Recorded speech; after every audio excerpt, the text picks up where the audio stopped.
Hi, I am Kathy Henry. Hi, I am Kathy Henry. I am a licensed clinical social worker in the Indianapolis area working for Family Tree Counseling Associates. And I am here to talk today about emotional cutoff. What emotional cutoff is a learned behavior. It is a coping mechanism that we employ to deal with pain. So we basically have a mass of pain that comes up. We don't really know what it is or how to deal with it, but we have to have some sort of a method to stop that pain. And emotional cutoff is what so many of us use in a very primitive fashion to deal with the pain. It's very primitive, it's unhealthy, and it's actually ineffective, although it feels effective in the moment. But basically what it is we temporarily break our attachment to someone in that moment. We feel that pain and we want to break the attachment and thinking that's going to stop our pain. What it is really is withdrawing our love from the other person that we're with and that we want a connection with. Like I said, in the moment it helps us to feel better, but over time it causes a lot of damage actually to our relationships, and it doesn't get us what it is that we're looking for. So let me give you some examples. Emotional cutoff can range anywhere from shutting down emotionally, where I'm just not going to share any more of myself with you, and I'm going to be quiet and maybe give one-word answers. It's kind of a passive-aggressive way of demonstrating that I'm in pain or communicating that I'm in pain. It can range anywhere from that to outright aggression, violence, physical violence, threatening divorce, homicide, or even suicide. Let me give you a list of examples that I've come up with. The silent treatment, which quite frankly can be quite cruel, especially if the emotional connection that you're breaking is with a child who doesn't understand what they've done to cause this emotional cutoff. Storming out of a room, slamming a door, sleeping in another room for the night, taking your wedding ring off to demonstrate that you're angry at your partner, or throwing it at your partner or out the car window. I've heard a lot of stories about this. Get drunk, get high, slamming cabinet doors, peeling out of the driveway, going to sleep with someone else to demonstrate you're in pain. If you don't like something that someone did, so you just walk out of the room and stew or pout. You might hang up on someone. In the old days, we could slam down the phone. Now all we can do is press end. Not say goodbye when you leave. Go to sleep without saying goodnight. I've had clients where their parents got angry at them and locked themselves in their room for several days and not talked to them. So can you imagine how painful that is for a child not understanding what's going on?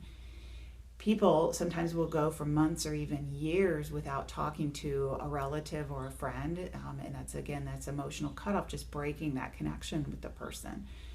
Saying in the middle of the conversation, this conversation is over, and leaving the room. Shutting down, not responding, ignoring, turning your phone off and not answering calls or texts. Like I said, one-word answers, staying in the outer layers of intimacy. Telling someone unless you say it right, I'm not going to hear you, is a form of emotional cutoff, or that you'd better check yourself and make sure that you're saying it properly before you say it to me. Unfriending someone on Facebook, that's a classic emotional cutoff that's come up in the last few years. Refusing to forgive someone is an emotional cutoff. Also, like I said, threatening divorce, suicide, or murder. Throwing your keys at your partner, anything that's aggressive like that, where you're demonstrating that anger. One time I was out for a walk and I saw a couple walking with their daughter in a wagon, and the mom turned around abruptly and started walking the other direction. And I heard the daughter say, "Mom, where are you going?" And she said, Daddy's mad at Mommy right now. But really, she was the one who was angry and she was cutting off. So those are just some of the examples. You can imagine there are so many of them. And again, those are all learned behaviors to deal with a massive pain that we are experiencing at that time. So why is it a problem? Why is emotional cutoff a problem? Number one, it causes damage to the relationship. Our partner learns that they cannot trust that connection to stay put. Imagine that it's like hitting your relationship with a hammer. Every time you do it, you take a sledgehammer to the relationship, and over time it becomes scarred. Like I said, you can't trust that that connection is going to be in place, and so then I'm constantly on guard and afraid of that breakage. And if you have a partner that has abandonment, then it's especially painful to them. Secondly, it really is a manipulation. I don't like what it is that you're doing right now, so I'm going to try to control it in an indirect way. I may have tried a direct way and didn't get heard, and so now I'm trying this more passive and or aggressive way, but it's still very primitive. It's unhealthy. It's a way to communicate, but it's very unhealthy, and it's rare that you really get your point across in that way. So, for example, I feel pain and I'm trying to manipulate you so that I can feel okay is really what I'm trying to accomplish with this passive aggressive emotional cutoff. Third, it is withdrawing your love.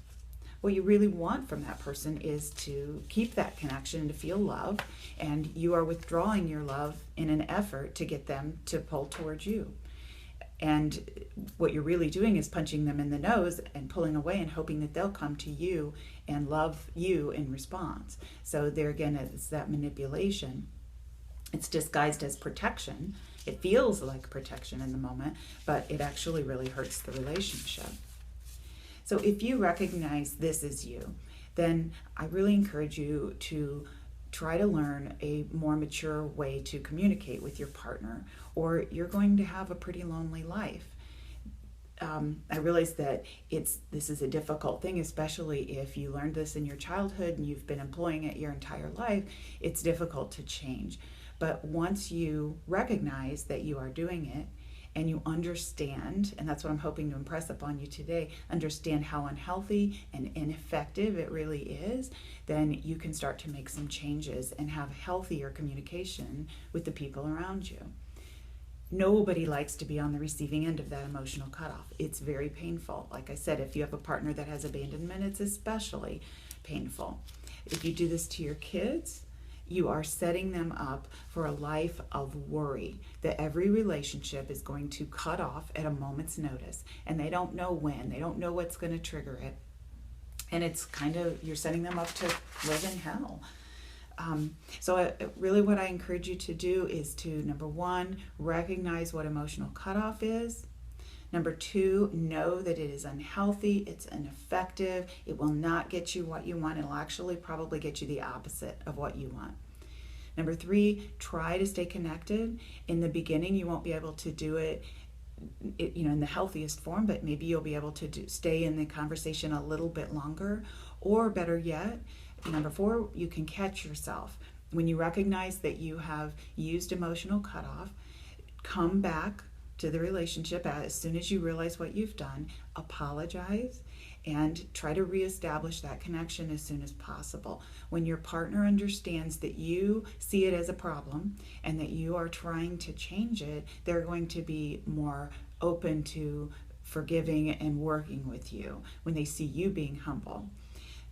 So I really encourage you, if you recognize any of this emotional cutoff in yourself, to try really hard to kind of be disgusted by that behavior and understand that it is not going to work for you.